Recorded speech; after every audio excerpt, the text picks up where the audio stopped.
Good afternoon, all.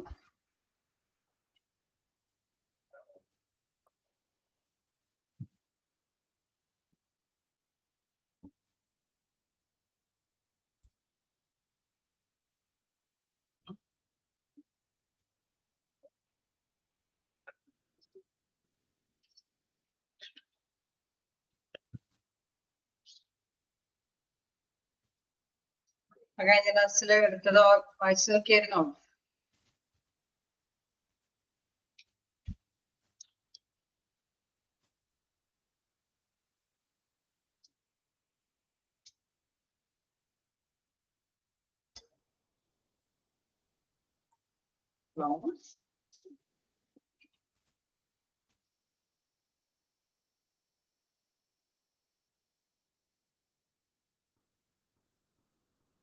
കഴിഞ്ഞ ക്ലാസ്സിൽ എടുത്തതൊക്കെ വായിച്ചു നോക്കിയായിരുന്നോ? വോയിസ് കേൾക്കുന്നില്ലേ?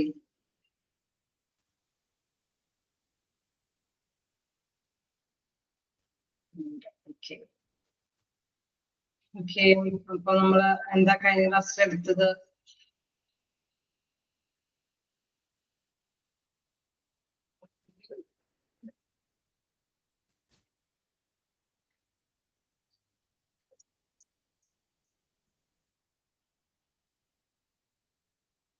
ഓർമ്മയില്ല? ഇമ്പോർട്ടൻസ് ഓഫ് എംപ്ലോയി ബെനിഫിറ്റ്സ് പറഞ്ഞായിരുന്നു അല്ലേ?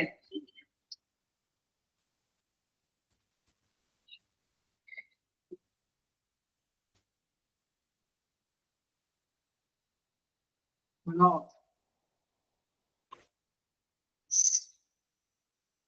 ഓക്കെ, നമുക്കപ്പോ ഇനി എടുക്കാനുള്ളത് എന്താണ്? പ്രോബ്ലംസ് ഓഫ് എംപ്ലോയി ബെനിഫിറ്റ്സ് ആണ്. നിങ്ങൾ ഒന്ന് ഓപ്പറേറ്റ് ചെയ്യുക, അല്ലെങ്കിൽ ഇച്ചിരി നേരത്ത് എന്താ പറയാ ബോറടിച്ചതിന്റെ ക്ലാസ്സിൽ ഇരിക്കേണ്ടതായിട്ട് വരും. ഒന്ന് വിഷയമൊക്കെ ചെയ്ത് ഒന്ന് എന്താ പറയാ എന്തെങ്കിലുമൊക്കെ ഡൗട്ടുകളൊക്കെ ചോദിച്ച് ക്ലിയർ ചെയ്ത് ഒന്നിച്ച് മൂവ് ചെയ്യുകയാണെങ്കിൽ നിങ്ങൾക്ക് ക്യാച്ച് ചെയ്യാൻ എളുപ്പമായി, ഞങ്ങൾക്കും പഠിപ്പിക്കാനായിട്ട് ഒരു ഇൻട്രസ്റ്റിംഗ് ആയിരിക്കും. അപ്പോ തീർച്ചയായിട്ടും നമ്മൾ കാണുന്നില്ല എങ്കിലും ഓൺലൈനിൽ കൂടെ തന്നെ അവിടെ ഉണ്ട്. നമ്മൾ പാർട്ടിസിപ്പേറ്റ് ചെയ്ത് ഒന്നിച്ച് പോകുന്നുണ്ട് എന്നോ ഉറപ്പാക്കി തന്നെ മൂവ് ചെയ്യാം. ഓക്കെ, ഇപ്പോ നമ്മള് പഠിച്ചു നിർത്തിയത് എന്താണ്? പ്രോഗ്രാംസിന് മുമ്പ് ഇമ്പോർട്ടൻസ് ഓഫ് എംപ്ലോയീസ് ബെനിഫിറ്റ്സ് ആണ്. എന്താണ് എംപ്ലോയി ബെനിഫിറ്റ്സ് എന്നുള്ള കാര്യമൊക്കെ നമ്മൾ ഡിസ്കസ് ചെയ്തതാണ്. അതെ, ഓക്കെ. ഒരു ഓർഗനൈസേഷൻ ആവുമ്പോൾ എംപ്ലോയിനെ സംതൃപ്തിപ്പെടുത്തി കൊണ്ടുപോവുകയാണെങ്കിൽ തീർച്ചയായിട്ടും നമുക്കറിയാം അവിടെ നല്ലൊരു റിസൾട്ട് ആ ഒരു ഓർഗനൈസേഷൻ നേടിയെടുക്കാനായിട്ട് സാധിക്കും. അതായത് നമുക്കറിയാം അവരെ ഹാപ്പി ആക്കിയാൽ അവരുടെ മാക്സിമം എഫേർട്ട് അല്ലെ കൈകാര്യം ചെയ്യാനായിട്ട് ശ്രമിക്കും.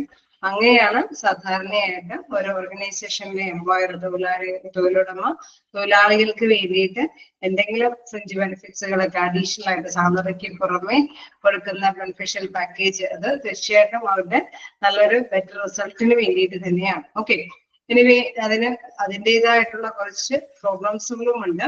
അതിനെ കുറിച്ചിട്ടാണ് നമുക്ക് ഇന്ന് പഠിക്കാനുള്ളത്. ഓക്കെ, നമുക്ക് സ്റ്റാർട്ട് ചെയ്യാം. നമ്മള് വീടുകളില് കുട്ടികൾക്ക് വേണ്ടിയിട്ട് കുറെ കാര്യങ്ങളൊക്കെ ചെയ്യാറുണ്ട് അല്ലെ? കുട്ടികള് എന്താണ് ആദ്യം അവരെന്താണ് അത് അമ്മയുടെ അല്ലെങ്കിൽ പാരന്റ്സിന്റെ ഒരു ഡ്യൂട്ടിയാണ് എന്നുള്ള രീതിയിൽ അല്ലെ നമ്മൾ വീണ്ടും വീണ്ടും ഇന്ന് ഞാൻ തന്നെയല്ലേ ഭക്ഷണം ഉണ്ടാക്കിയത് എന്നെന്നും പറയുകയോ പിടിക്കുകയോ ചെയ്യുകയില്ല. കാരണം അത് നമ്മളുടേതായ അല്ലെ പാരന്റ്സിന്റേതായ ഡ്യൂട്ടി ആയതുകൊണ്ട് നമ്മൾ അതൊന്നും പറയില്ല. കുട്ടികളാണെങ്കിലും അങ്ങനെ തന്നെയാണ് ആക്സെപ്റ്റ് ചെയ്യുന്നത് അല്ലെ?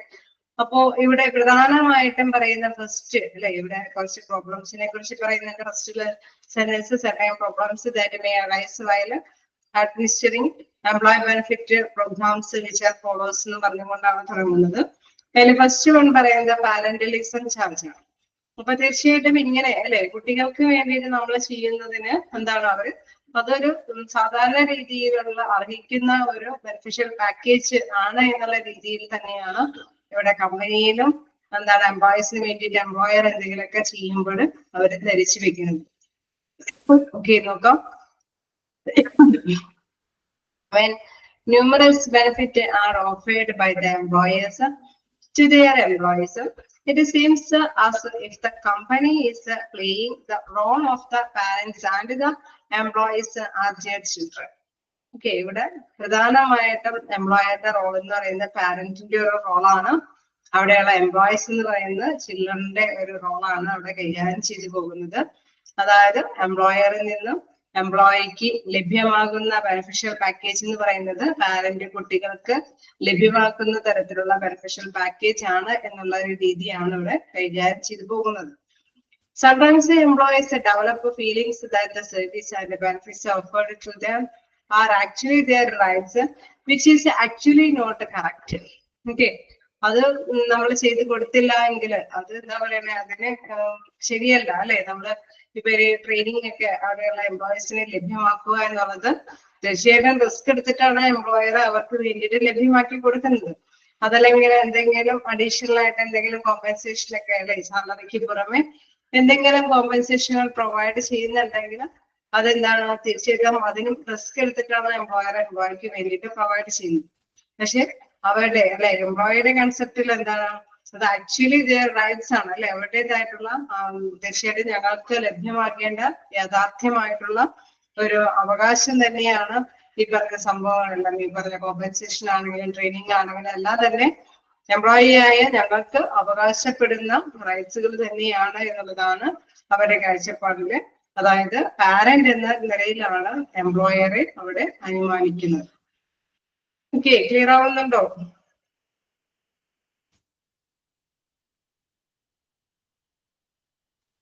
ഓക്കെ അല്ലേ? എന്താണ് പാരന്റലിസം ചാർജ് എന്നുള്ളത്? ഓക്കെ, ലാസ്റ്റ് സെന്റൻസ് പറയുന്നു, it means that employees take the employers parental care handle. Okay, ഒരു പാരന്റൽ ആയിട്ടുള്ള കെയർ ആണ് എംപ്ലോയി ആയ ഞങ്ങൾക്ക് ലഭ്യമാക്കുന്നത് എന്നുള്ള ഒരു അസംഷനിലാണ് എത്തി നിൽക്കുന്നത്. അപ്പൊ ഫസ്റ്റ് പ്രോബ്ലം എന്ന് പറയുന്നത് പാരന്റലിസം ചാർജ്. ഓക്കെ, നെക്സ്റ്റ് നോക്കുകയാണെങ്കിൽ ഹ്യൂജ് എക്സ്പെൻഡിച്ചർ. ഓക്കെ, അതായത് നമുക്കറിയാം ഈ എന്തെങ്കിലും ബെനിഫിഷ്യൽ പാക്കേജ് ഒക്കെ ലഭ്യമാക്കണമെങ്കിൽ അവിടെയുള്ള വർക്കേഴ്സിനെയൊക്കെ ഒന്ന് അല്ലെ അവരുടെയൊക്കെ എക്സ്പീരിയൻസ് കാര്യങ്ങളൊക്കെ അറേഞ്ച് ചെയ്ത് ആർക്കാണ് ഇത് ലഭ്യമാകുന്നത്, ഏത് കാറ്റഗറിയിലുള്ള പേഴ്സൺസിനാണ്, അല്ലെങ്കിൽ ആർക്കൊക്കെയാണ് ഇത്തരത്തിലുള്ള ട്രെയിനിങ് കൊടുക്കേണ്ടത്, അതൊക്കെ കൃത്യമായിട്ട് തന്നെ അനലൈസ് ചെയ്ത് നമ്മൾ നിർണ്ണയിച്ച് വെക്കേണ്ടതുണ്ട് അല്ലെ. അപ്പൊ തീർച്ചയായിട്ടും ഇത്തരത്തിലുള്ള പ്രവർത്തനങ്ങളൊക്കെ കൈകാര്യം ചെയ്യുമ്പോഴും അതിൻ്റെതായിട്ടുള്ള കോസ്റ്റ് പേയ്മെന്റ് അല്ലെ ചെലവുകളുണ്ട്, അത് വഹിക്കേണ്ടതായിട്ട് വരുന്നത് ആരായിരിക്കും? എംപ്ലോയി ആണോ എംപ്ലോയർ ആണോ അത്തരത്തിലുള്ള കോസ്റ്റ് വഹിക്കേണ്ടതായിട്ട് വരുന്നത്?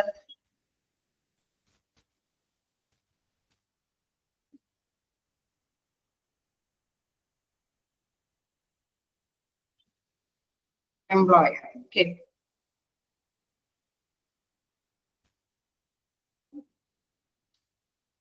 പാരന്റലിസം തന്നെയല്ല.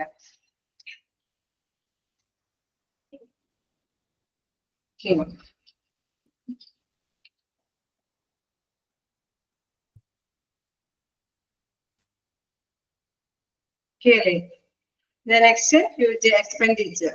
നമ്മൾ പറഞ്ഞ എംപ്ലോയർ ആയിരിക്കും വഹിക്കേണ്ടി വരുന്നതാണ്. ഓക്കെ, നെക്സ്റ്റ് നോക്കാം. Company administers the benefits and the service offered to the employees, which sustain huge cost. Company ഇങ്ങനെ അഡ്മിനിസ്ട്രേറ്റീവ് ആയിട്ട് അല്ലെ ഭരണതലത്തില് ഇങ്ങനെ ബെനിഫിഷ്യൽ ആയിട്ടുള്ള പാക്കേജുകൾ അല്ലെങ്കിൽ അത്തരത്തിലുള്ള സേവനങ്ങളൊക്കെ ഓഫർ ചെയ്യുമ്പോൾ തീർച്ചയായിട്ടും വിച്ച് സസ്റ്റെയിൻ ഹ്യൂജ് കോസ്റ്റ് അല്ലെ, അത് അതിനകത്ത് കൊണ്ടുപോകാനൊക്കെ ആയിട്ട് ഒരുപാട് ചെലവഴിക്കേണ്ടതായിട്ട് വരും.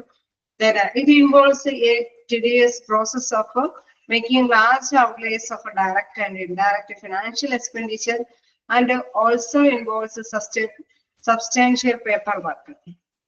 അതായത് നമുക്കറിയാം ഇവിടെ കുറച്ച് കൂടുതലായിട്ടുള്ള പേപ്പർ വർക്ക് കാര്യങ്ങളൊക്കെ ഇവിടെ കൈകാര്യം ചെയ്യേണ്ടതുണ്ട് അല്ലെ. അപ്പൊ തീർച്ചയായിട്ടും അവിടെ ഫിനാൻഷ്യൽ എക്സ്പെൻഡിച്ചറിനെയും കൂടി ഫേസ് ചെയ്യേണ്ടതായിട്ട് എംപ്ലോയർ അല്ലെങ്കിൽ മാനേജ്മെന്റിന്റെ ഭാഗത്തു നിന്ന് വരുന്നതാണ് അല്ലെ. അപ്പൊ തീർച്ചയായിട്ടും എന്താണ് ആ ഒരു ഇത് അല്ലെ, എന്തെങ്കിലും ബെനിഫിഷ്യൽ പാക്കേജുകളും അവർക്ക് ലഭ്യമാകുന്നുണ്ടെങ്കിൽ അതുമായി ബന്ധപ്പെട്ട് വരുന്ന തരത്തിലുള്ള എല്ലാ അഡ്മിനിസ്ട്രേറ്റീവ് ആയിട്ടുള്ള എക്സ്പെൻഡിച്ചറും അല്ലെ, അത് എല്ലാം തന്നെ വഹിക്കാനായിട്ട് മാനേജ്മെന്റ് അല്ലെങ്കിൽ ആ എംപ്ലോയർ തൊഴിലുടമ ബാധ്യസ്ഥനാണ്. അതുകൊണ്ട് തന്നെ അതൊരു ഹ്യൂജ് എക്സ്പെൻഡിച്ചറും ആകുന്ന ഒരു കാര്യമാണ് അല്ലെ. നമ്മളത് പേപ്പർ വർക്കുകൾക്കൊക്കെ ആയിരിക്കും കൂടുതലായിട്ട് അല്ലെ കോസ്റ്റ് ചെലവഴിക്കേണ്ടതായിട്ട് വരുന്നത്. അത് മാത്രമല്ല സമയം അല്ലെ, അവരിൽ നിന്ന് ഇത്തരത്തിലുള്ള ഇൻഫോർമേഷൻസ് ഒക്കെ കളക്ട് ചെയ്യുന്നതിനും അതിൻ്റെതായിട്ടുള്ള അല്ലെ നമുക്കറിയാം ഏതെങ്കിലും പേഴ്സണൊക്കെ ചുമതലപ്പെടുത്തി അവർക്ക് പേയ്മെന്റുകളൊക്കെ കൊടുത്തിട്ട് വേണം ഇത്തരത്തിലുള്ള കാര്യങ്ങളൊക്കെ അറേഞ്ച് ചെയ്യാനായിട്ട്. അപ്പൊ അതൊരു വൺ ഓഫ് ദ ഡ്രോബാക്ക് ആണ് ഇൻ ദ ഹ്യൂജ് എക്സ്പെൻഡിച്ചർ. അത് കൂടുതൽ ചെലവാകുന്ന ഒരു പ്രവർത്തനത്തിലേക്കും എത്തി നിൽക്കുന്നു. ഓക്കെ, നെക്സ്റ്റ് എന്താണ്? ഓക്കെ അല്ലേ? Second point. എന്തെങ്കിലും ഡൗട്ടുകളുണ്ടോ?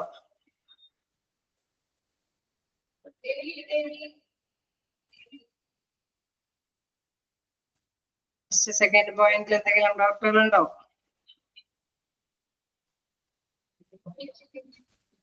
കുഴപ്പമില്ല. നെക്സ്റ്റ് നോക്കുകയാണെങ്കിൽ ബിക്കമിങ് എന്താണ് new trend. Becoming new trend എന്ന് പറയുമ്പോൾ എന്താണ്? പുതിയ പുതിയ അല്ലെ മാറ്റങ്ങൾ വരാനായിട്ടുള്ള സാധ്യതകളുണ്ട് അല്ലെ. എപ്പോഴും അങ്ങനെയാണ്, ഇന്നോവേറ്റീവ് ആയിട്ടുള്ള ഒരു കാലഘട്ടമായതുകൊണ്ട് അല്ലെ കണ്ടുപിടുത്തങ്ങൾ. ഹ്യൂജ് എക്സ്പെൻഡിച്ചർ മീൻസ് അവർക്ക് അല്ലെ ഒരു ഹ്യൂജ് എക്സ്പെൻഡിച്ചറിന്റെ പോയിന്റ് ആയിരിക്കും ഒന്നും കൂടി പറയാൻ പറഞ്ഞത് അല്ലെ.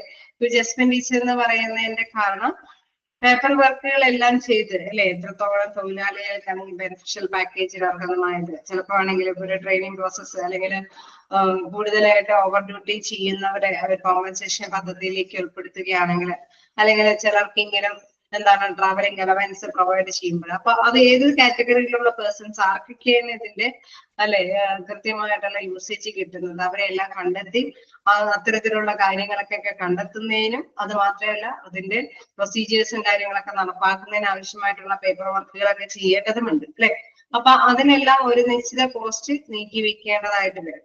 തീർച്ചയായിട്ടും നമുക്കറിയാം എംപ്ലോയർ ഇത്തരത്തിലുള്ള ബെനിഫിഷ്യൽ പാക്കേജുകൾ എംപ്ലോയിക്ക് ലഭ്യമാകുമ്പോൾ ആഫ്റ്റർ എഫക്ട്സ് എന്ന് പറയുന്ന എംപ്ലോയിന് നല്ല ഒരു എഫക്റ്റീവ് ആയിട്ടുള്ള വർക്കിംഗ് അല്ലെ കിട്ടും അല്ലെ, കാര്യക്ഷമമായിട്ടുള്ള ഒരു വർക്കിംഗ് പ്രൊസീജിയേഴ്സ് കിട്ടും. എനിവേ എന്താണ് ഇത്തരത്തിലുള്ള കാര്യങ്ങൾ അറേഞ്ച് ചെയ്യുമ്പോൾ തീർച്ചയായിട്ടും എന്താണ് അവിടെ ഒരു ഹ്യൂജ് എക്സ്പെൻഡിച്ചർ എംപ്ലോയർ വഹിക്കേണ്ടതായിട്ട് വരും.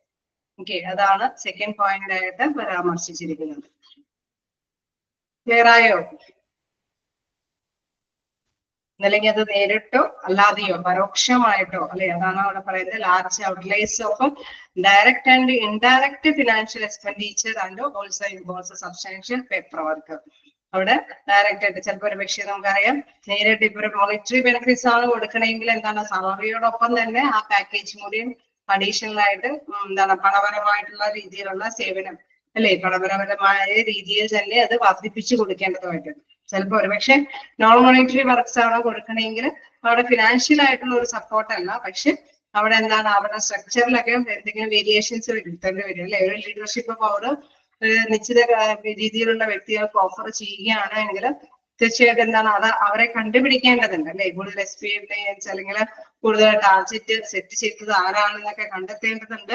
അതിൽ നിന്നാണ് നമുക്ക് ലീഡർഷിപ്പ് പവർ ഒക്കെ കൊടുത്ത് അവർക്ക് നോൺ മോണിറ്ററി ആയിട്ടുള്ള ഒരു ബെനിഫിറ്റ്സ് അല്ലെ കൊടുക്കാനായിട്ട് സാധിക്കുന്നത്, അല്ലെങ്കിൽ അവർക്ക് ഡിസിഷൻ എടുക്കുക, മീറ്റിങ്ങിലൊക്കെ പങ്കെടുക്കാനുള്ള ഒരു സാഹചര്യങ്ങളൊക്കെ അറേഞ്ച് ചെയ്ത് കൊടുക്കുക. അങ്ങനെ പലതരത്തിലും അവരുടെ എംപ്ലോയീസിനെ പ്രോത്സാഹിപ്പിക്കാനായിട്ട് സാധിക്കും. പക്ഷെ ഇത്തരത്തിലുള്ള കാര്യങ്ങൾക്കൊക്കെ എന്താവശ്യമാണ്? ഫണ്ട് അല്ലെങ്കിൽ അതിൻ്റെതായിട്ടുള്ള സേവനങ്ങൾ ആവശ്യമാണ്. അതുകൊണ്ടാണ് പറയുന്നത് ഹ്യൂജ് എക്സ്പെൻഡിച്ചർ ആണെന്നുള്ളത്. ഓക്കെ, ക്ലിയർ ആണോ?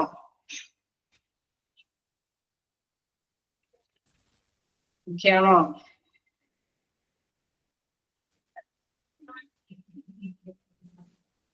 ഓക്കെ ആണോ? ഡൗട്ട്? ഓക്കെ, നെക്സ്റ്റ് എന്താണ്? ഡൗട്ട് ചോദിക്കുന്നവരെ ഒക്കെ ആണെങ്കിൽ ഒന്ന് സംഭവിക്കാൻ മറക്കരുത്. നെക്സ്റ്റ് എന്താണ്? Becoming new trend.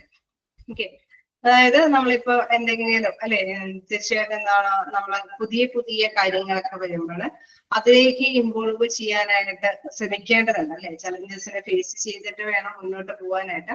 അങ്ങനെ company offers certain benefits and services to its employees.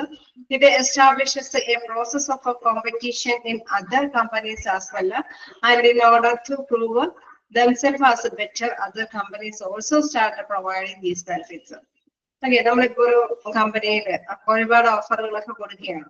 Okay, അപ്പൊ ഇൻ കേസ് ട്രാവലിംഗ് അലവൻസ് കൊടുക്കുന്നുണ്ടാവാം, അല്ലെങ്കിൽ കോമ്പൻസേഷൻ എന്തെങ്കിലും കൊടുക്കുന്നുണ്ടാവാം, അതല്ലെങ്കിൽ അല്ലെ എന്തെങ്കിലും ഓഫറുകൾ ഡിസിഷൻ എടുക്കാൻ പവർ കൊടുക്കുന്നുണ്ടാവാം, സാലറി ഓവർ ടൈം ഡ്യൂട്ടി ഉണ്ടെങ്കിൽ അതിനനുസരിച്ചിട്ടുള്ള പേയ്മെന്റ് കൊടുക്കുന്നുണ്ടാവും. അങ്ങനെ പല പല ഓഫറുകളും നമ്മുടെ കമ്പനി വാഗ്ദാനം ചെയ്യുന്നു. നമുക്കറിയാം ഇതേമാതിരി തന്നെയുള്ള വേറൊരു ഇൻഡസ്ട്രി ഉണ്ടെങ്കിൽ തീർച്ചയായിട്ടും അവർ കൊടുക്കുന്നുണ്ടാവും ഇതേമാതിരത്തിലുള്ള ബെനിഫിഷ്യൽ പാക്കേജ് അല്ലെ? അപ്പൊ അവരിൽ നിന്ന് വ്യത്യസ്തമായിട്ടുള്ള എന്തെങ്കിലും ബെനിഫിഷ്യൽ പാക്കേജ് കൊടുത്താലാണ് എംപ്ലോയീസ് നമ്മുടെ കമ്പനിയിൽ പിടിച്ചു നിൽക്കാനായിട്ടും അല്ലെങ്കിൽ നല്ല കാര്യക്ഷമമായിട്ട് വർക്ക് ചെയ്യാനായിട്ട് സാധിക്കുള്ളൂ, അല്ലെ? അപ്പൊ പുതിയ പുതിയ ട്രെൻഡ്, ആ ട്രെൻഡിനനുസരിച്ചിട്ട് നമ്മൾ വഴങ്ങേണ്ടതായിട്ട് വരും. Okay, when a company offers certain benefits and services to its employees, it establishes a process of a competition in other companies as well, and in order to prove themselves as better, other companies also started providing these benefits. അതായത് അങ്ങനെ ഒരു competition, മത്സരത്തിന് ഇടയാവാനായിട്ടുള്ള സാധ്യതകളുണ്ട്.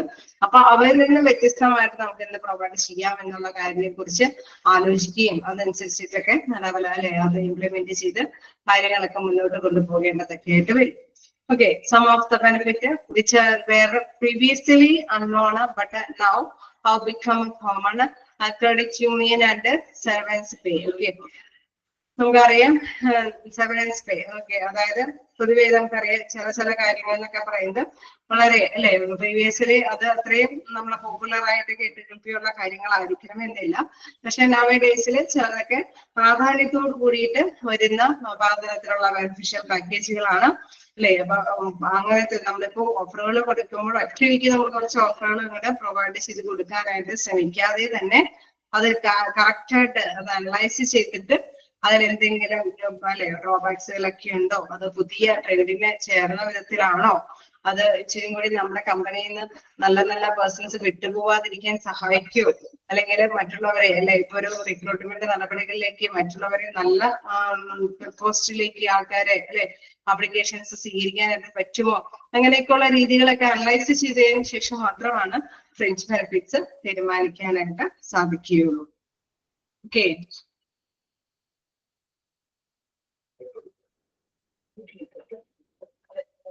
the next നോക്കാം. Okay അല്ലേ? Okay, the next എന്താണ്? Handling less productive employees. അതാണ് handling less productive employees എന്ന് പറഞ്ഞാൽ അവരുടെ ഉത്പാദനക്ഷമത അത് കുറച്ചു കൊണ്ടുവരാനായിട്ട് ചിലപ്പോൾ ഫ്രഞ്ച് ബെനിഫിറ്റ്സ് കാരണമാകാം. അതെന്തുകൊണ്ടാണ് അങ്ങനെ പറയുന്നത്? Less productive employees or the employees who are unable to do much fruitful work for the company stay in their jobs just because of the fact that the company provides a lot of benefits and services to its employees. Okay, നമുക്കറിയാം ചിലപ്പോഴൊക്കെ എന്താണ് ഈ ഒരുപാട് നമ്മളിങ്ങനെ ഒരുപാട് ആനുകൂല്യങ്ങളൊക്കെ ലഭ്യമാകുന്ന എന്താ പ്രത്യേകത, എന്ത് കിട്ടിയാലും പോരാത്ത വിധത്തില് അവര് ജോലി ചെയ്യുന്ന ഒരു പ്രതിനിധിയായിരിക്കും, അല്ലെ? അപ്പൊ ഇൻ കേസ് അവര് വിചാരിക്കുന്നത് എന്താണെന്ന് വെച്ചാൽ നമുക്ക് നാച്ചുറലി അല്ലെ നമ്മളെ ഫ്യൂച്ചറിനെ കൂടി കൺസിഡർ ചെയ്ത് PF പോലെയുള്ള ഗ്രാറ്റുവിറ്റിയും പോലെയുള്ള ആനുകൂല്യങ്ങളൊക്കെ ഓഫർ ചെയ്യുമ്പോൾ എന്താ പ്രത്യേകത, ഇത് തീർച്ചയായിട്ടും അവര് വർക്ക് ചെയ്യുന്നതോടൊപ്പം ഈ അഡീഷണൽ ആയിട്ടുള്ള ഈ ആനുകൂല്യങ്ങളൊക്കെ ലഭ്യമാകുന്നത് കൊണ്ട് തന്നെ അവരത്ര നല്ല ഹാർഡ് വർക്കിങ്ങിൽ പോവാതെ തന്നെ എന്ത് വർക്ക് ചെയ്താലും ബെനിഫിറ്റും കൂടി ലഭ്യമാവും, അല്ലെ? ഇൻ കേസ് ഒരു ട്രിപ്പ് അറേഞ്ച് ചെയ്യുകയാണെങ്കിൽ കുറച്ച് പേരെ മാറ്റി നിർത്തിക്കൊണ്ട് ട്രിപ്പിന് പോകാനായിട്ട് മിക്കവാറും കമ്പനി തയ്യാറാവണമെന്നില്ല, അല്ലെ? അപ്പൊ എന്താണ് കുറച്ച് ഹാർഡ് വർക്ക് ചെയ്യാത്ത പേഴ്സണൽ എന്താണ് ഇതിന്റെ ബെനിഫിഷ്യൽ ആനുകൂല്യങ്ങൾ ലഭ്യമാകാനായിട്ടുള്ള സാധ്യതയുണ്ട്. ഉണ്ടാവോ? ഉണ്ടാവും, അല്ലെ? അപ്പൊ അതുകൊണ്ടാണ് പറയുന്നത് ഈ ബെനിഫിഷ്യൽ ആയിട്ടുള്ള സർവീസ് അല്ലെങ്കിൽ എന്തെങ്കിലും പാക്കേജുകളൊക്കെ അത് നമുക്ക് ലഭ്യമാവാനായിട്ടുള്ള സാധ്യത ഉള്ളത് കൊണ്ട് തന്നെ ഹാർഡ് വർക്ക് വേണമെന്നില്ല എന്നുള്ളൊരു മനോഭാവം വരാനായിട്ട് സാധ്യതയുണ്ട്, അല്ലെ? Less productive employees for the employees who are unable to do much fruitful work എന്ന് വെച്ചാൽ നല്ല ഫലപ്രദമായിട്ടുള്ള വർക്ക് ചെയ്യാനായിട്ട് അവർ തയ്യാറാവണമെന്നില്ല. stay in the their job just because of fact that the company provides a lot of benefits and services to its employees. കാരണം അതിന് പ്രധാനപ്പെട്ട കാരണം എന്താണെന്ന് വെച്ചാൽ കമ്പനി മോസ്റ്റ്ലി അവർക്ക് ആവശ്യപ്പെട്ട എല്ലാ തരത്തിലുള്ള ഓഫറുകളും പ്രദാനം ചെയ്യുന്നുണ്ട്, അല്ലെ? അപ്പോ handling less productive employees, just ആ ഹെഡിങ്സ് ഒക്കെ നിങ്ങൾ മസ്റ്റ് ആയിട്ട് നോട്ട് ചെയ്യണം. ഞാനും ക്വസ്റ്റ്യൻസ് അല്ലെ എന്താണ് നേരത്തെ പറഞ്ഞ മാതിരി സിഗ്നിഫിക്കൻസ് പോലെ തന്നെ പ്രോബ്ലംസ് ബേസ് ചെയ്തിട്ട് പ്രോബ്ലംസ് അല്ലെ എന്നുള്ള രീതിയിൽ ക്വസ്റ്റ്യൻസ് ചോദിച്ചു കഴിഞ്ഞാല് ജസ്റ്റ് മനസ്സിലാക്കി വെക്കുക. Paternalism charge, huge expenditure, become new trend, then handling less productive employees. Okay, ഒരു പോയിന്റ് കൂടി ഉണ്ട്, കൂടി നോക്കാലോ.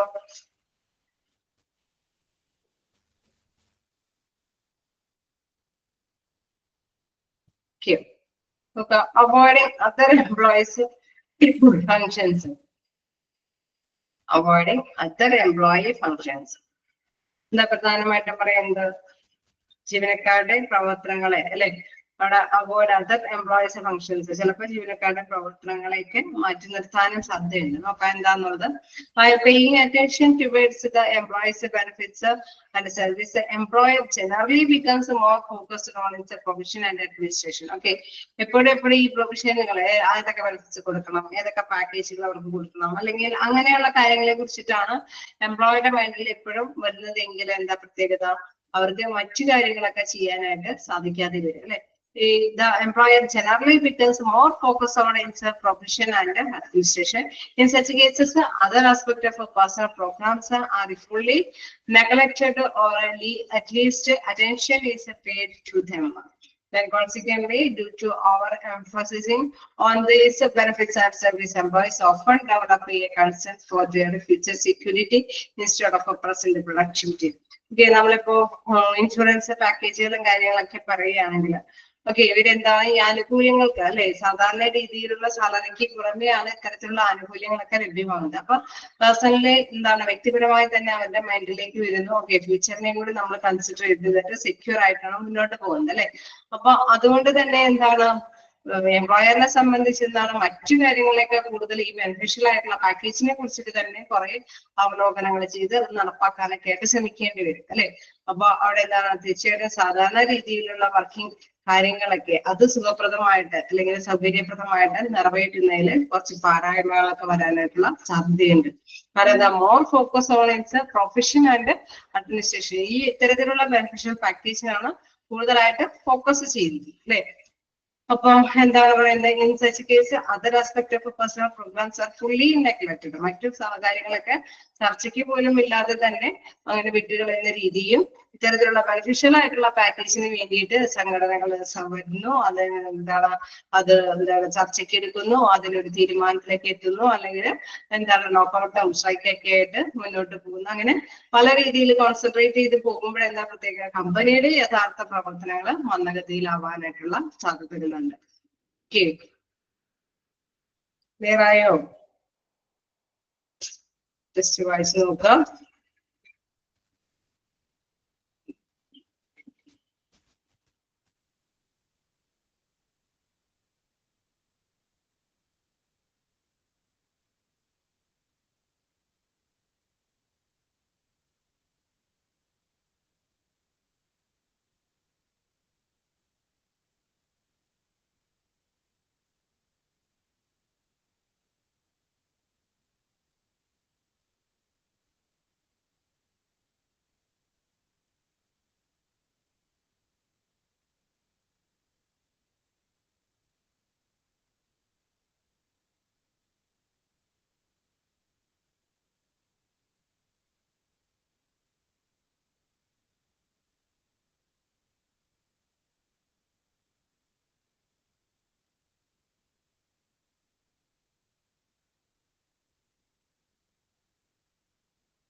ഓക്കെയാണോ?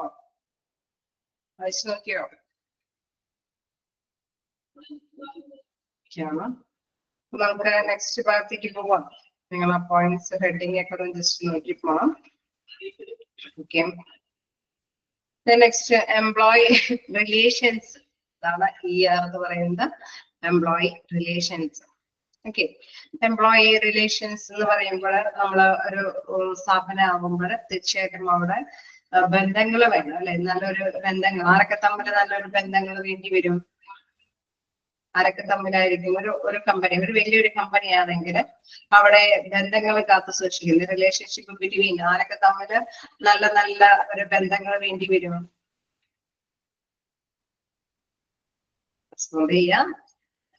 ആരൊക്കെ തമ്മിൽ എംപ്ലോയി തമ്മിൽ നല്ലൊരു റിലേഷൻഷിപ്പ് വേണ്ടി വരും. നമുക്ക് ഒരു കമ്പനി തുടങ്ങണമെങ്കിൽ നമുക്കറിയാം പെർമിഷനും കാര്യങ്ങളൊക്കെ വേണ്ടി വരും അല്ലെ? അപ്പൊ അവിടെയുള്ള പഞ്ചായത്ത് അല്ലെങ്കിൽ സ്റ്റേറ്റിന്റെ അല്ലെങ്കിൽ എന്താണ് ഡിസ്ട്രിക്റ്റിന്റെ ഒക്കെ നമുക്ക് പെർമിഷനൊക്കെ വേണ്ടി വരും അല്ലെ? അപ്പൊ ആര് തമ്മിൽ ഒരു ബന്ധം വേണ്ടി വരും? അവിടുത്തെ ഗവൺമെന്റ് റിലേഷൻസ് അല്ലെ? അവരുമായിട്ട് നല്ലൊരു ബന്ധം വേണ്ടി വരും. അതോടൊപ്പം തന്നെ ഇൻ കേസ് നമ്മുടെ വലിയൊരു കമ്പനിയാണ്, അവിടെ കുറെ യൂണിയനുകളൊക്കെ വന്നിട്ടുണ്ടെങ്കിൽ യൂണിയൻ നേതാക്കൾ ഉണ്ടാവാൻ സാധ്യതയുണ്ട് അല്ലെ?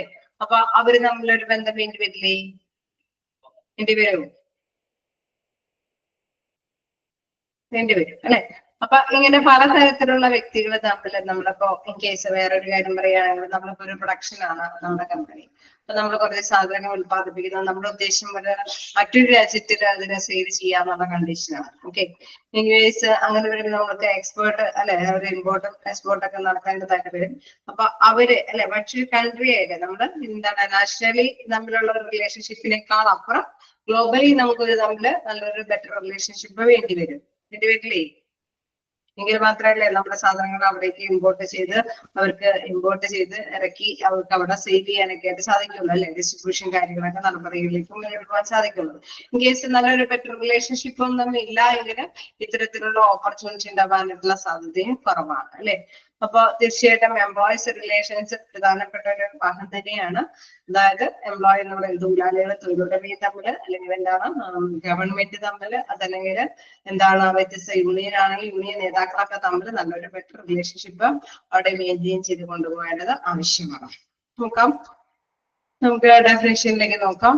Concept of employee relations. Employee relations are known by different names such as industrial relations, labor management relations, and labor relations in different places. Okay, വ്യത്യസ്ത സ്ഥലങ്ങളിൽ വ്യത്യസ്ത പേരിലാണ് ഈ എംപ്ലോയീസ് റിലേഷൻസ് അറിയപ്പെടുന്നത്. അതിന്റെ പേരുകൾ എന്തൊക്കെയാണെന്ന് പറയുന്നത് industrial relations, labour management relations and labour relations. ഒക്കെയാണോ?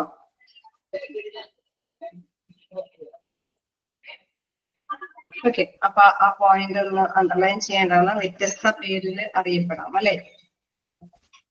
നമ്മൾ ഓപ്ഷൻ കണ്ടെത്തുന്ന എളുപ്പത്തിൽ മനസ്സിലാക്കുക. എംപ്ലോയീസ് റിലേഷൻസിനെയാണ് വ്യത്യസ്ത പേരുകളിൽ അറിയപ്പെടുന്നത്.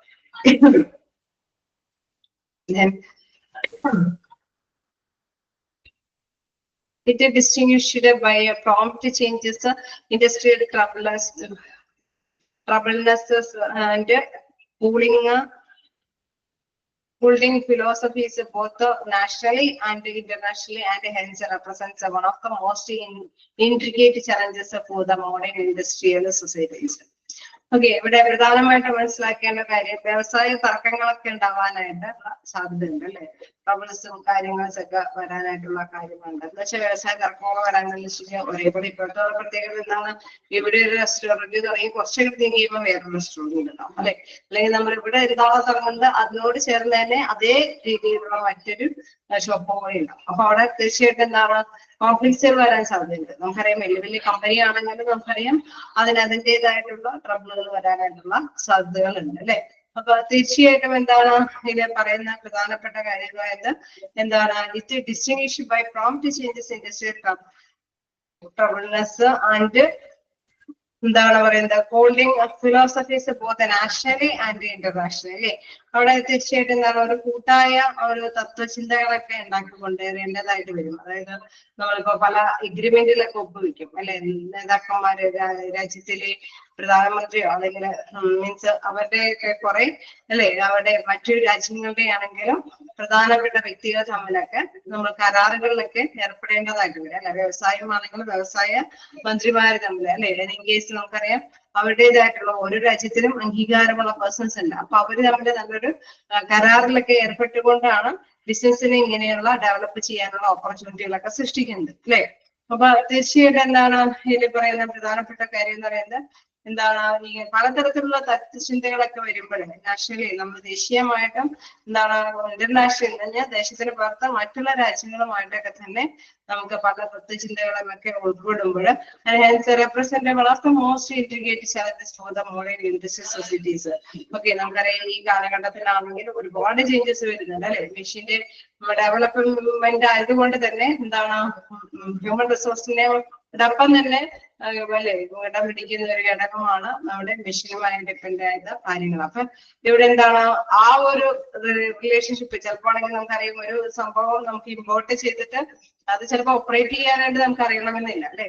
അതിന്റെ ഓപ്പറേറ്റ് വരെ പഠിച്ചെടുത്താൽ മാത്രമാണ് നമുക്കത് കൊണ്ടുള്ള ഉപയോഗം കാര്യമാക്കാനായിട്ട് സാധിക്കുകയുള്ളൂ. അപ്പൊ തീർച്ചയായിട്ടും എന്താണ് നല്ലൊരു ബെറ്റർ റിലേഷൻഷിപ്പ് ഉണ്ടെങ്കിലാണ് ഇത്തരത്തിലുള്ള ഈ ചാലഞ്ചസിന് ഈ വെല്ലുവിളിയിലൊക്കെ നമുക്ക് ഫേസ് ചെയ്യാനായിട്ട് സാധിക്കുകയുള്ളൂ. വരുന്ന പുതിയ പുതിയ കണ്ടുപിടുത്തങ്ങൾ ആ കണ്ടുപിടുത്തത്തിനോട് കൂടിച്ചേർന്ന് പോകണമെങ്കിൽ തീർച്ചയായിട്ടും നല്ലൊരു റിലേഷൻഷിപ്പ് അവിടെ മെയിൻറ്റെയിൻ ചെയ്ത് പോകേണ്ടതുണ്ട്.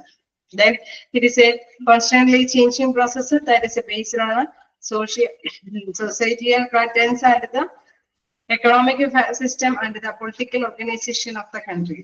അത് മാത്രമല്ല നമുക്കറിയാം നമ്മുടെ ഒരു വ്യവസായ സ്ഥാപനം അത് നിലനിന്ന് പോകണമെങ്കിൽ അതിന്റെ സാമൂഹികമായ കുറെ പശ്ചാത്തലങ്ങളുണ്ട് അല്ലെ, ചുറ്റുപാടുകളുണ്ട്. നമുക്കറിയാം ഒരുപാട് അല്ലെ പുകയും വായും എന്നൊക്കെ പറഞ്ഞത് അത് ഇത്രയും ഇല്ലേ ചതുരശ്ര മീറ്ററിന് ഉള്ളിൽ പെടുകയാണെങ്കിൽ അതിനനുസരിച്ചിട്ടുള്ള നടപടികളൊക്കെ ഉണ്ട്. അപ്പൊ കുറെ ആക്ടുകളൊക്കെ ഉണ്ട് എന്ന് പറഞ്ഞ മാതിരി തന്നെ മറ്റുള്ളവരോട് തന്നെ പൊരുത്തപ്പെട്ട് പോകണമെങ്കിൽ അതിന് ചുറ്റുപറ്റുമുള്ള സോഷ്യൽ ഫാക്ടേഴ്സ് അല്ലെങ്കിൽ എക്കണോമിക് സിസ്റ്റം ഒരു ഇതായത് കൊണ്ട് തന്നെ നമുക്ക് എക്കോണമിയെയും കൂടി ഫോളോ ചെയ്യുന്നുണ്ട് അല്ലെ. ഒരു വ്യവസായ കാര്യങ്ങളിലൊക്കെ വ്യാപാര ബന്ധങ്ങൾ നിലനിർത്താനായിട്ട് മൂല്യങ്ങൾക്കും കൂടി പ്രാധാന്യമുണ്ട് അല്ലെ.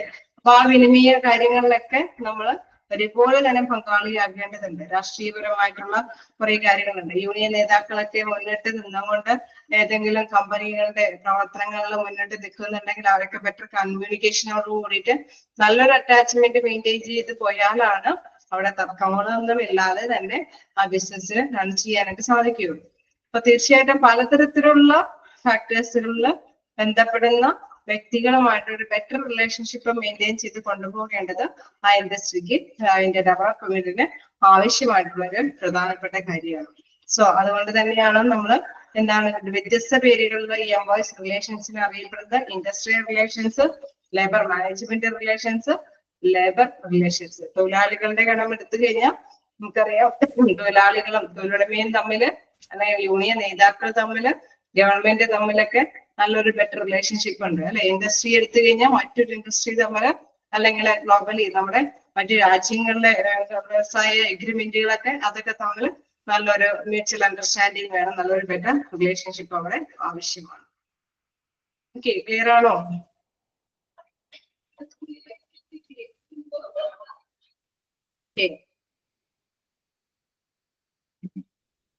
അതിന്റെയൊക്കെ അടിസ്ഥാനത്തിൽ മാത്രമേ നമുക്ക് മുന്നോട്ട് പോകാൻ സാധിക്കുള്ളൂ അല്ലെ. അതുകൊണ്ടാണ് അവിടെ based that is based on അല്ലെ. നമ്മുടെ എല്ലാ ചേഞ്ചസ് എല്ലാ പ്രോസസ്സിനെയും നമുക്ക് എന്തിനൊക്കെ നമ്മൾ ആശ്രയിക്കേണ്ടതുണ്ടോ അതിന്റെയൊക്കെ അടിസ്ഥാനത്തിൽ മാത്രമേ നമുക്ക് മുന്നോട്ട് പോകാൻ സാധിക്കുള്ളൂ. ഇപ്പൊ ഇന്ത്യയിലെ വ്യവസായത്തില് ഇന്ത്യാധിഷ്ഠിതമായിട്ടുള്ള നിയമങ്ങളെല്ലാം തന്നെ പാലിച്ചുകൊണ്ട് മാത്രമാണ് മുന്നോട്ട് പോകാനായിട്ട് സാധിക്കുകയുള്ളൂ. ഓക്കെ, ജസ്റ്റ് വായിച്ചു നോക്കാം.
ഓക്കെ,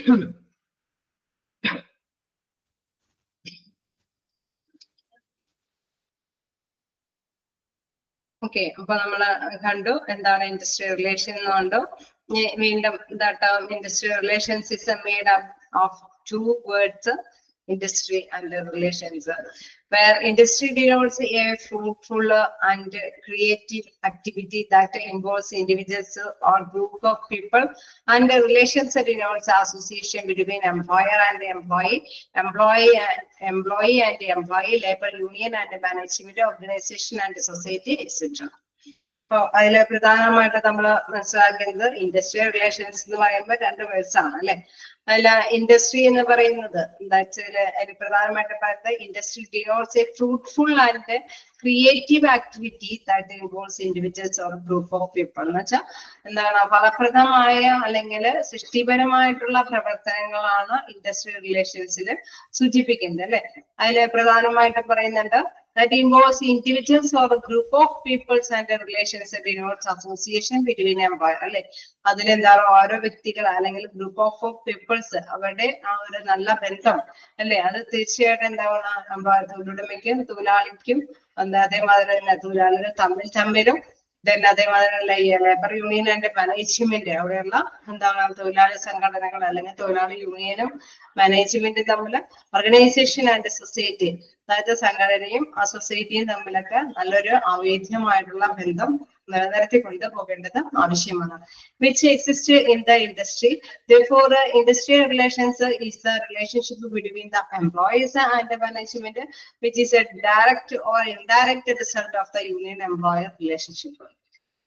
ഓക്കെ, തീർച്ചയായിട്ടും നമ്മൾ മനസ്സിലാക്കേണ്ട മറ്റൊരു പോയിന്റ് എന്ന് പറയുന്നത് ഇൻഡസ്ട്രിയൽ റിലേഷൻഷിപ്പ് എന്ന് പറയുന്നത് തൊഴിലാളികളും അല്ലെങ്കിൽ മാനേജ്മെന്റും തമ്മിൽ അവിടെ ഒരു യൂണിയൻ എംപ്ലോയർ ഒക്കെ നല്ലൊരു ബെറ്റർ റിലേഷൻഷിപ്പ് മെയിൻറ്റെയിൻ ചെയ്ത് കൊണ്ടുപോയി ഒരു എന്താണ് മധ്യസ്ഥനായിട്ട് നിലകൊണ്ടിട്ടാണ് ഇതിനൊക്കെ ഒരു കളക്റ്റീവ് ബാർഗൈനിങ് ഒക്കെ നടത്തിയിട്ട് നമ്മുടെ ഇൻഡസ്ട്രിയുടെ ആയിട്ടുള്ള പ്രോബ്ലംസ് ഒക്കെ സോൾവ് ചെയ്യാനൊക്കെ ആയിട്ട് സാധിക്കുന്നത്.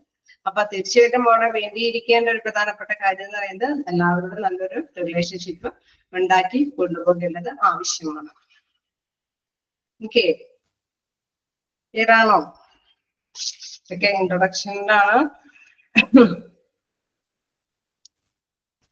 ജസ്റ്റ് വായിച്ച് പോവുക. എന്തെങ്കിലും ഡൗട്ട് ഉണ്ടെങ്കിൽ ക്ലിയർ ചെയ്ത്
കുറച്ച് ഭാഗം കൂടി നമുക്ക് എടുക്കാം. Industrial relations can be understood in both the narrow as well as the wide senses. In the narrow senses, industrial relations talk about every sort of association between all the members of an organization, such as between employees, unions, and workers. അതായത് നമുക്കറിയാം ഇവിടെ relationship എന്ന് പറയുന്ന കാര്യം എടുക്കുമ്പോൾ 2 രീതിയിൽ അതിനെ നമുക്ക് വീക്ഷിക്കാം. എന്താണ് നാരോ സെൻസിലും വൈഡ് സെൻസിലും. നാരോ സെൻസ് എന്ന് പറയുന്ന ഇടുങ്ങിയ അല്ലെ നോക്കുക. In the narrow sense industrial relations talk about every sort of association between all the members of organisation. അതായത് ആ ഒരു ഓർഗനൈസേഷന്റെ ഉള്ളിൽ തന്നെ കൂടിയിരിക്കുകയാണ് എന്താ നാരോ എന്ന രീതിയിൽ തന്നെയുള്ള ഇൻഡസ്ട്രിയൽ റിലേഷൻസ്. അതേസമയം നമുക്കറിയാം എന്താണ് നാരോ റിലേഷൻസിൽ നിന്ന് വ്യത്യസ്തമായിട്ടാണ് എന്താണ് വൈഡ് സെൻസിൽ പറയുന്നത് അല്ലെ. വൈഡ് സെൻസിൽ എന്താ പ്രധാനമായിട്ട് പറയുന്നത് that is A sort of association between all members of an organisation ആണെങ്കിൽ അവിടെ തീർച്ചയായിട്ടും നമുക്കറിയാം employees, employers, union and workers അല്ലെ. അവിടെ ആ ഒരു നാരോ സെൻസിൽ വരുമ്പോൾ അതിന്റെ ഉള്ളിൽ പെടുന്ന ആ ഒരു കൂട്ടം ഇതുകളാണ് അല്ലെ. അവിടെ തൊഴിലാളിയുണ്ട്, തൊഴിലുടമയുണ്ട്, ഇൻ കേസ് യൂണിയൻ നേതാക്കൾ ഉണ്ടാവാം, വർക്കേഴ്സ് അല്ലെ, വ്യത്യസ്ത തരത്തിലുള്ള ഫീൽഡ് വർക്കേഴ്സ് എല്ലാവരും തന്നെ അതിൽ പെടുന്നുണ്ടാവാം. അതേസമയം എന്താണ് നമ്മുടെ വൈഡ് സെൻസിലാണെങ്കിൽ concept is basically used in India and Britain അല്ലെ. പൊതുവെ ഇത് യൂസ് ചെയ്യുന്ന രണ്ട് രാജ്യങ്ങൾ എന്ന് പറയുന്നത് ഇന്ത്യയും ബ്രിട്ടനുമാണ്. In the wide sense industrial relations talk about all forms of associations that the organization forms which different segments of the society which comes in its conduct. അതായത് ഇതില് വൈഡ് സെൻസ് എന്ന് പറയുമ്പോൾ ഓരോ മേഖലകളിലേക്കും വേണ്ടിയിരിക്കുന്നത് അല്ലെ. അവിടെയുള്ള എംപ്ലോയി, എംപ്ലോയർ, യൂണിയൻ എന്നുള്ള ആ ഒരു ഇടുങ്ങിയ ഒരു ഭാഗം മാത്രമല്ല, അത് വൈഡായിട്ട് അതിന്റെ വിശാലമായിട്ടുള്ള രീതിയിൽ തന്നെയാണ് അതിന്റെ ബന്ധം മുന്നോട്ട് പോകുന്നത്. ദെൻ അതിൽ പ്രധാനമായിട്ടും പറയുന്നത് എന്താണ്, industrial relations talk about form of associations that organization forms അല്ലെ with different segment of a society. അതായത് ഓരോ പ്രത്യേകം വിഭാഗങ്ങളാക്കിയിട്ടുള്ള അസോസിയേഷൻ അല്ലെ. ആ ഭാഗങ്ങളിലെല്ലാം തന്നെ ഒരു ബെറ്റർ റിലേഷൻഷിപ്പ് മെയിൻറ്റെയിൻ ചെയ്ത് കൊണ്ടുപോയാൽ മാത്രമാണ് ഓർഗനൈസേഷൻ അതിന്റെ ലക്ഷ്യങ്ങൾ തർക്കങ്ങളൊന്നും ഇല്ലാതെ തന്നെ നേടിയെടുക്കാനായിട്ട് സാധിക്കുകയുള്ളൂ. ഓക്കെ, അതിൽ ഒരു 2-3 പോയിന്റ്സ്, അതായത് വ്യത്യസ്ത പേരുകളിൽ നമുക്ക് ഇൻഡസ്ട്രിയൽ റിലേഷൻസ് അറിയപ്പെടാം. അതൊന്ന് ജസ്റ്റ് നോട്ട് ചെയ്യാം.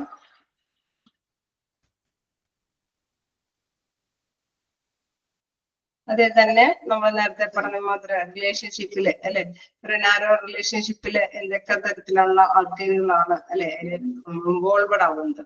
Industrial relations talk about every sort of association between all members of an organization, such as between employees, unions and workers. Okay, now.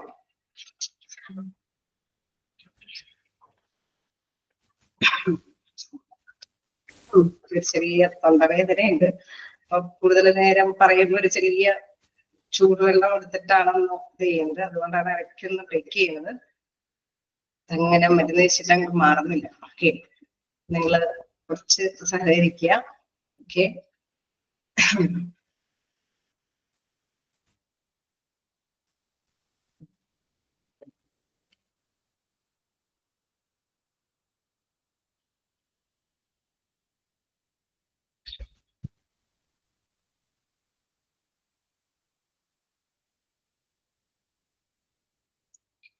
ഇതിന്റെ ഡെഫിനിഷനിലേക്ക് പോവാം. ഇത് ഓക്കെ ആണോ? Industrial relations, concept of employees relations okay ആണോ? Okay ആണോ?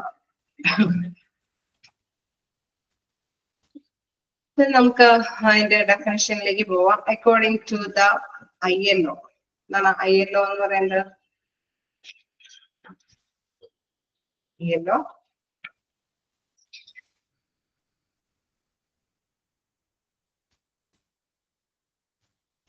ആരെങ്കിലും ഓർമ്മയുണ്ടോ?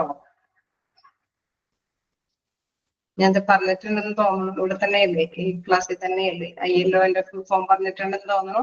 ആരെങ്കിലും ഓർമ്മയുണ്ടെങ്കിൽ message അയക്കാം, എല്ലാവർക്കും അറിയാൻ പറ്റും. വേഗം ടൈപ്പ് ചെയ്യാം. Okay, yes.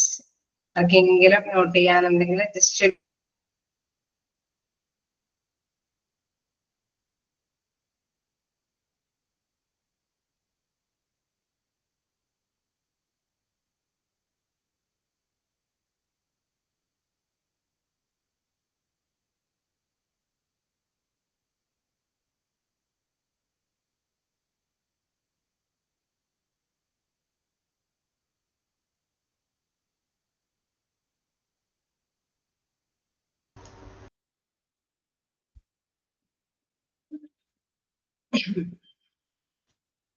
അപ്പൊ നമുക്ക് നെക്സ്റ്റ് നോക്കാനുള്ളത് അക്കോർഡിംഗ് ടു ദ ILO ആണ് അല്ലെ. അതില് പ്രധാനമായിട്ടും ILOയില് പറഞ്ഞത് ഇന്റർനാഷണൽ അല്ലെ ലേബർ ഓർഗനൈസേഷൻ എല്ലാവരും നോട്ട് ചെയ്ത് കാണാം.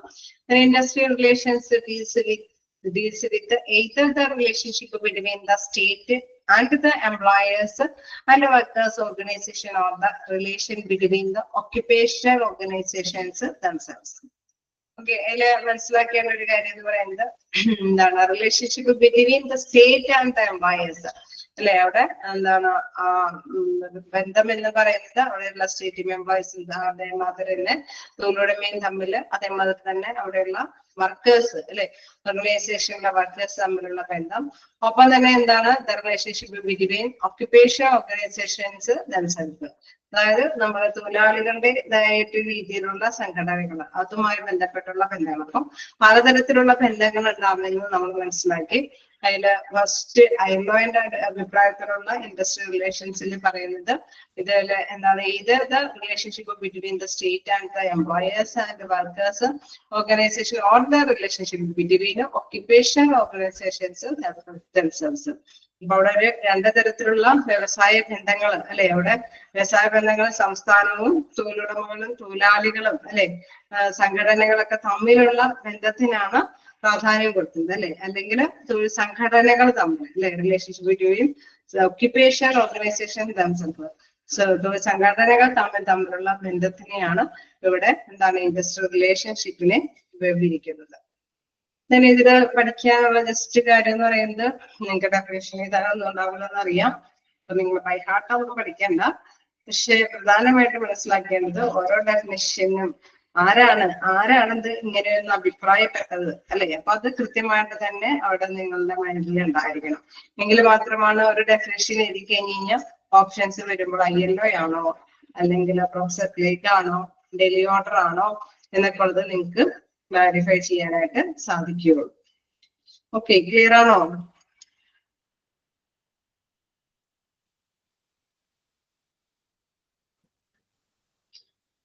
നെക്സ്റ്റ് നോക്കുകയാണെങ്കിൽ ഇവിടെ നെക്സ്റ്റ് അക്കോർഡിംഗ് ടു പ്രൊഫസർ ക്ലൈഗ് ആണ്, industrial relations encompasses the rules governing employment together with the ways in which the rules are made and changed and their interpretation and administration. അതായത് നമ്മള് ക്ലൈഗിന്റെ അഭിപ്രായത്തിൽ എന്താണ് പറയുന്നതെന്ന് വെച്ച് കഴിഞ്ഞാൽ, തൊഴിൽ നിയമങ്ങളെ നിയന്ത്രിക്കുന്നത് അല്ലെ, മാത്രം തന്നെ എന്താണ് നിയമങ്ങൾ നിർമ്മിക്കുന്നതും മാറ്റുന്നതും അവയുടേതെല്ലാം തന്നെ അല്ലെ, industrial relations emphasis the rules govern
അപ്പൊ നമ്മള് ക്ലൈഗിന്റെ അഭിപ്രായത്തിൽ എന്താണ് പറയാൻ നോക്കാം.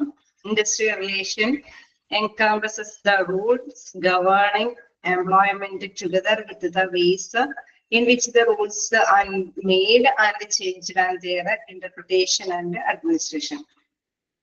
അതായത് നമുക്കറിയാം കുറച്ച് നിയമങ്ങൾ ഉണ്ടാവും അല്ലെ, അപ്പോ ആ നിയമങ്ങൾ പാലിച്ചിട്ട് വേണം ആ വ്യവസായം മുന്നോട്ട് പോകാനായിട്ട്. ആ നിയമങ്ങള് അത് എന്താണ്, എങ്ങനെയാണോ ആരാണ് നിയന്ത്രിക്കുന്നത് അതും അതല്ലെങ്കിൽ അതിന്മേല് അല്ലെ എന്തെങ്കിലുമൊക്കെ മാറ്റങ്ങൾ വരുത്തേണ്ടതുണ്ടെങ്കിൽ ആ മാറ്റങ്ങളെല്ലാം അതിന്റെ ആ ഒരു ഇന്റർപ്രിട്ടേഷനും അഡ്മിനിസ്ട്രേഷനും ഭരണ നിർവഹണവും എല്ലാം ബന്ധപ്പെട്ട് നമുക്കറിയാം അവിടെ കുറെ വ്യക്തികളുണ്ടാവും അല്ലെ. കുറെ റിലേഷൻഷിപ്പ് നമ്മൾ കൈകാര്യം ചെയ്ത് കൊണ്ടുപോയാലാണ് ഇതെല്ലാം കൈകാര്യം ചെയ്യുന്നത്. റൂൾസ് ആൻഡ് റെഗുലേഷൻസ് നമ്മൾ ഉണ്ടാക്കണമെങ്കിൽ തന്നെ പല കാര്യങ്ങളെ കുറിച്ചിട്ട് അനലൈസ് ചെയ്തിട്ട് വേണം റൂൾസ് ആൻഡ് റെഗുലേഷൻസ് നമുക്ക് ഫോർമാറ്റ് ചെയ്യാനായിട്ട് അല്ലെ. അതേമാതിരി തന്നെ അത് നിയന്ത്രിച്ചു പോകണമെങ്കിൽ അല്ലെ, അതിപ്പോ ആ റൂൾസ് ആൻഡ് റെഗുലേഷൻസ് നമ്മൾ അഡോപ്റ്റ് ചെയ്ത അതിനെ ഒന്ന് എന്താണ് നിയന്ത്രണത്തിലേക്ക് ഏർപ്പെടുത്തി പോകാനായിട്ട് നമുക്കറിയാം നല്ലൊരു ബെറ്റർ റിലേഷൻഷിപ്പ് ഉണ്ടാവണം. ഇപ്പൊ ഗവൺമെന്റ് കുറച്ച് റൂൾസ് ആൻഡ് റെഗുലേഷൻസ് ഉണ്ടെങ്കിൽ അത് ഫോളോ ചെയ്യാനായിട്ട് തീർച്ചയായിട്ടും ഇത്ര അംഗങ്ങളിൽ കൂടുതൽ വർക്ക് ചെയ്യുന്ന സ്ഥാപനങ്ങളൊക്കെ ആണെങ്കിൽ അത് ആ വ്യവസായ സ്ഥാപനങ്ങളൊക്കെ അത് പാലിക്കേണ്ടതായിട്ട് വരും. അപ്പൊ നമുക്കറിയാം അവരായിട്ടൊരു നല്ല ബെറ്റർ റിലേഷൻഷിപ്പ് കാത്തു സൂക്ഷിക്കേണ്ടതാണ് അല്ലെ. അപ്പൊ ഇൻഡസ്ട്രിയൽ റിലേഷൻസിൽ പറയുന്ന കാര്യം എന്ന് പറയുന്നത് rules governing employment together with the vase in which the rules are made and changed and their interpretation and administration. Okay, അപ്പൊ അതിന്റെ വ്യാഖ്യാനമാണെങ്കിലും അതിന്റെ ആ ഒരു ഭരണ നിർവഹണമാണെങ്കിലും അതെല്ലാം ബന്ധപ്പെട്ട അതുമായി ബന്ധപ്പെട്ട് വരുമ്പോൾ ഇതെല്ലാം എന്തിൽ ഉൾപ്പെടുന്ന കാര്യമാണ്, ഒരു വ്യവസായ ബന്ധത്തിൽ ഉൾപ്പെടുന്ന കാര്യമാണ്. അങ്ങനെ വ്യാപിച്ചു കിടക്കുന്ന ഒരു കാര്യമാണ്.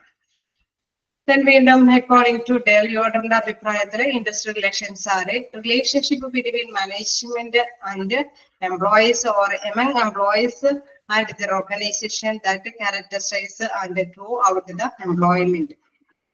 ഓക്കെ, അപ്പൊ അതില് പ്രധാനമായിട്ടും പറയുന്നത്, അതായത് ഡയലിന്റെ അഭിപ്രായത്തിൽ പ്രധാനമായിട്ടും പറയുന്നത് എന്താണ്, വ്യവസായ ബന്ധങ്ങൾ എന്ന് പറയുന്നത് അല്ലെ. അവിടെ തൊഴിലുടമയും മാനേജ്മെന്റും, അതായത് മാനേജ്മെന്റ് ആൻഡ് എംപ്ലോയീസ് തൊഴിലാളികളും മാനേജ്മെന്റും തമ്മിൽ, അല്ലെങ്കിൽ among employees and their organizations, അവിടെ ആ ഒരു ഓർഗനൈസേഷനിലെ എംപ്ലോയികൾ തമ്മിലുള്ള ബന്ധം അല്ലെ. അവിടെ ആ ബന്ധം എന്ന് പറയുന്നത് തീർച്ചയായിട്ടും എന്താണ്, അവിടെ സവിശേഷമായ അവരുടെ വളർച്ചയ്ക്ക് വേണ്ടിയിട്ടുള്ള ബന്ധമാണ് അല്ലെ. അവരുടെ നന്മയ്ക്ക് വേണ്ടിയിട്ടാണ് നല്ല നല്ല ബന്ധങ്ങളൊക്കെ നമ്മൾ ഉണ്ടാക്കിയെടുക്കുന്നത്.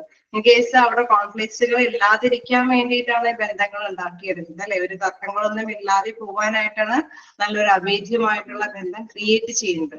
അപ്പൊ തീർച്ചയായിട്ടും അത് തന്നെ അവിടെ പറയുന്നത് their organization that characterize and grow out of employment. അവരുടെ തൊഴിലിടത്തില് നല്ല രീതിയിൽ അത് വളർന്നുകൊണ്ട് പോവാൻ വേണ്ടിയിട്ടുള്ള സവിശേഷമായിട്ടുള്ള കാര്യങ്ങൾ ഇൻവോൾവ് ചെയ്യുന്ന ബന്ധത്തിനെയാണ് എന്തെന്ന് പറയുന്നത്, ഇൻഡസ്ട്രിയൽ റിലേഷൻ എന്ന് പറയുന്നത്. തീർച്ചയായിട്ടും അവിടെ കോൺഫ്ലിക്ട്സുകൾ ഇല്ലാതെ നല്ല അഭേദ്യമായിട്ടുള്ള ബന്ധം കെട്ടിപ്പടുക്കാനാണ് അദ്ദേഹം പ്രാധാന്യത്തോടുകൂടി ഊന്നൽ കൊടുക്കുന്നത്. Then according to Professor Dunlop, okay, ഡൺലപ്പിന്റെ അഭിപ്രായത്തിൽ എന്താണ്, industrial relations may be defined as the complex of interrelations among workers, managers and government. അവിടെ പ്രധാനമായിട്ടും പറയുന്നത് എന്താണ്, ഒരു സങ്കീർണമായിട്ടുള്ള ഒരു ബന്ധത്തിനെയാണ് പറയുന്നത്. അതായത് തൊഴിലാളികളും ഇന്റർറിലേഷൻസ് among തൊഴിലാളികൾ, വർക്കേഴ്സ്, മാനേജേഴ്സും തൊഴിലാളികളും ഗവൺമെന്റും തമ്മിലുള്ള ഒരു നല്ല ബന്ധത്തിനെയാണ് എന്തെന്ന് പറയുന്നത്, ഇൻഡസ്ട്രിയൽ റിലേഷൻഷിപ്പ് എന്ന് വിശേഷിപ്പിക്കുന്നത്. ഓരോരുത്തരും പൊതുവെ മനസ്സിലാക്കേണ്ട ഒരു കാര്യം, ഇൻഡസ്ട്രിയൽ റിലേഷൻസിൽ പല ബന്ധങ്ങൾ ഉണ്ടെന്നുള്ള കാര്യം മനസ്സിലാക്കുക. തൊഴിലുടമ, തൊഴിലാളികൾ, യൂണിയൻ നേതാക്കള്, ഗവൺമെന്റ്, അതല്ലെങ്കിൽ ലോ ഒക്കെ ഇംപ്ലിമെന്റ് ചെയ്യുമ്പോൾ അതുമായി ബന്ധപ്പെട്ട അതോറിറ്റികള്, അവരൊക്കെ ആയിട്ടുള്ള നല്ല ബന്ധങ്ങൾ കാത്തു സൂക്ഷിക്കണം അല്ലെ. നമ്മളിപ്പോ എന്തെങ്കിലും ലോ പാലിച്ചില്ല എങ്കിൽ തീർച്ചയായിട്ടും നമുക്കറിയാം പെനാൽറ്റീസും കാര്യങ്ങളൊക്കെ നമ്മൾ പേയ്മെന്റ് ആയിട്ട് കൊടുക്കേണ്ടതായിട്ട് വരും അല്ലെ. അപ്പൊ തീർച്ചയായിട്ടും ഇതെല്ലാം നിലവില് നല്ലൊരു ബെറ്റർ റിലേഷൻഷിപ്പോട് കൂടിയിട്ട് പോവുകയാണെങ്കിൽ നമ്മൾ അവർ പറയുന്ന റൂൾസ് ഒക്കെ ഫോളോ ചെയ്യേണ്ടതായിട്ട് വരും. എംപ്ലോയർ തൊഴിലാളികൾക്ക് കൊടുക്കുന്ന റൂൾസുകളൊക്കെ വലിയ കുഴപ്പമില്ലാതെ ഫോളോ ചെയ്ത് പോവുകയാണെങ്കിൽ, അവർ തമ്മിൽ ഒരു മിസ്അണ്ടർസ്റ്റാൻഡിങ് ഇല്ലാതെ നല്ലൊരു ബന്ധത്തോട് പോവുകയാണെങ്കിൽ തീർച്ചയായിട്ടും എന്താണ്, ആ കമ്പനിയുടേതായിട്ടുള്ള ലക്ഷ്യങ്ങൾ നേടിയെടുക്കാനായിട്ട് സാധിക്കും. ഓരോരുത്തരും വ്യത്യസ്ത വീക്ഷണത്തോടു കൂടിയിട്ടാണ് ഇൻഡസ്ട്രിയൽ റിലേഷൻഷിപ്പിനെ എന്താണ് വിവരിച്ചിരിക്കുന്നത്. ജസ്റ്റ് നിങ്ങൾ മനസ്സിലാക്കുക, ഓരോരുത്തരുടെയും പേരുകൾ പഠിച്ചു വെക്കാം. യെല്ലോ പറയുന്നത് എന്താണ്, ഫ്ലൈഗ് പറയുന്നത് എന്താണ്, യോട്ടർ എന്താണ് പറയുന്നത് എന്നൊക്കെയുള്ള കാര്യം ജസ്റ്റ് മനസ്സിലാക്കി വെക്കാം. മിക്കവാറും ആരാണ് ഇങ്ങനെ ഒരു ഡെഫിനേഷൻ കൊടുത്തിരിക്കുന്നത് എന്നുള്ള രീതിയിലായിരിക്കും ക്വസ്റ്റ്യൻസ് വരിക. ഓക്കെ.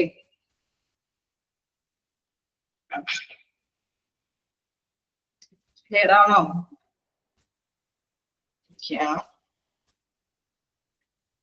ഓക്കെ, അപ്പൊ നമുക്ക് നെക്സ്റ്റ് ക്ലാസ്സിൽ കാണാം. Okay, thank you.